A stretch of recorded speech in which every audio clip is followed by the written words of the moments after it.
Me zëvendëstarin e ekipit të Vllaznisë në basketboll për meshkuj, Roni Xheçaj, njëherë pas ndeshjes Vllaznia Bezidhja.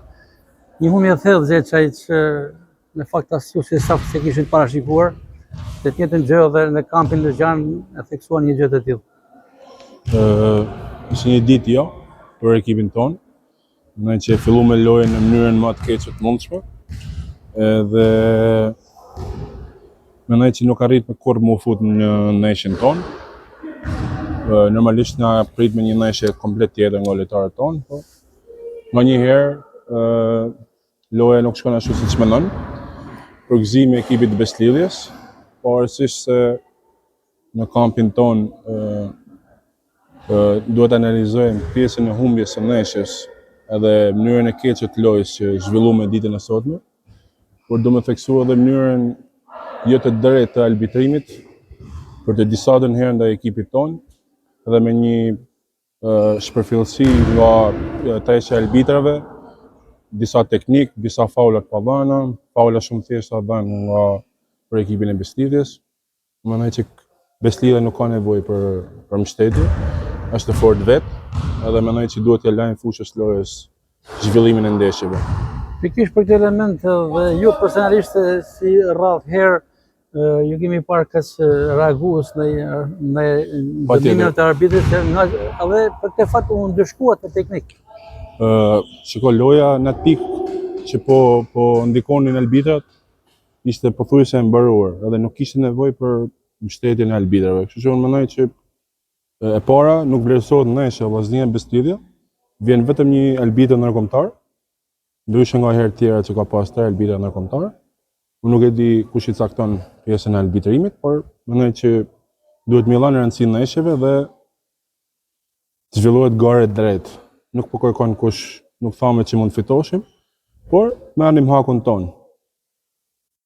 Megjithatë, profesor, ju thatë vetë, do të pranuar që Vllaznia ishte një ditë jo. Atë thash, gjaja e parë që thash ishte që ndeshja jonë ishte shumë e dobët. Duke filluar nga mbrojtja, duke marrë tek sulmi. Sa ndikon kjo humbje e thellë për vazhdimsinë e lojëve të Vllaznisë? Nuk ndikon, sepse unë kam thënë edhe herën tjetër, objektivi jonë do jetë kupa e Shqipërisë. Dhe aty do synojmë.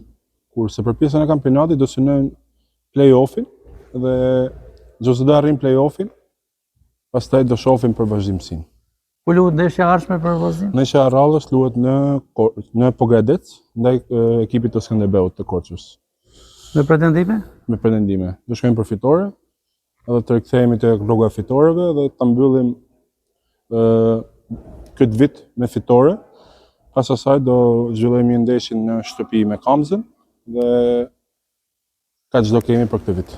Isha me Roni Xheçaj, zëvendëstarin e Vllaznisë në basketboll për meshkuj, se natyrshëm u shfaq shumë i këzmatuar dhe i pakënaqur nga loja e ekipit të Vllaznisë, e cila u mund me shifra thella, por ndërto pati edhe reagime për gjykimin, që shpresojmë të mos ndodhin të tjera episode në vazhdimsi. Patjetër, mendoj që duhet të arrit niveli i arbitrimit në Shqipëri dhe kampionati të vazhdojë natyrshëm, nuk ka nevojë për ndërhyrje nga jashtë.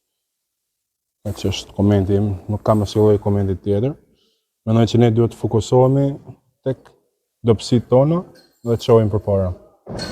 Roni Xheçaj, faleminderit për intervistën dhe shpresojmë që të harrohet kjo ndeshje dhe Vllaznia të rikthehet tek fitoria në transfertën e Pogradecit dhe ajo më e rëndësishme që thatë objektivi kryesor i Vllaznisë është Kupa e Shqipërisë. Edhe diçka, duhet të falenderoj gjithë njerëzit që ishin sonte këtu dhe që nuk arritën dot me jashpërbly prezencën e tyre. Edhe kjo ka rëndësi në këtë natë të ftohtë që edhe vetë temperaturat e ulta në pallatin e sportit Azem Dervishi, ato ju qëndruan besnik. Faleminderit. Bespekte. Mirupafshim.